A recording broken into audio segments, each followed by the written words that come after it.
Welcome, Kiev's critical infrastructure hit by Russian rocket attacks, Ukraine to set up winter shelters. Ukrainian authorities said one person was killed and another was injured in a Russian missile strike on the capital city of Kiev. The Kiev City Military Administration said a two-story building was damaged as a result of the hit, and officials advised residents to stay in shelters until the air alert ends. Meanwhile, the European Parliament designated Russia as a state sponsor of terrorism. In a largely symbolic move, European lawmakers said deliberate attacks by the Kremlin's forces and their proxies against civilians in Ukraine constitute war crimes. Russia denies targeting civilians. The International Atomic Energy Agency spoke out for the second time this week about the precarious position of the Zaporizhzhia nuclear power plant. Over the weekend, the plant was damaged by heavy shelling, and on Wednesday it was forced to go into full blackout mode due to continued Russian missile strikes. The latest incident at the ZNPP highlights the increasingly precarious and challenging nuclear safety and security situation at Europe's largest nuclear power plant, coming just a few days after it was repeatedly shelled, Director General Rafael Mariano Grossi said. Grossi also underscored the need for an off-site power supply to nuclear sites as one of the 7 indispensable pillars for nuclear safety during armed conflicts, which Grossi outlined earlier this year.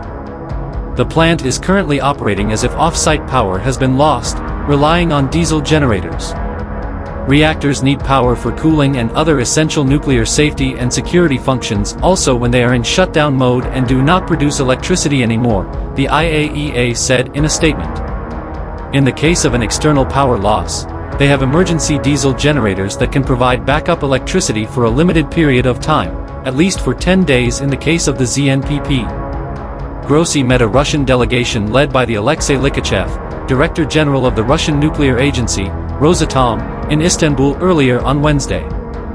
The pair consulted on operational aspects related to safety at the ZNPP and on the need to urgently establish a nuclear safety and security protection zone around the plant. Russia's missile strikes directed at civilian targets do not have a military purpose but are instead intended to increase Ukrainian suffering and death, the U.S. National Security Council said Wednesday. As Russia struggles on the battlefield, it is increasingly turning to horrific attacks against the Ukrainian people, with punishing strikes damaging energy grid infrastructure, and deliberately doing so as winter approaches, NSC spokesperson Adrian Watson said. Russian strikes have also recently heightened concerns about a possible nuclear incident. Shelling over the weekend damaged Europe's largest nuclear power plant, Zaporizhzhia, and Wednesday strikes threw several plants into blackouts.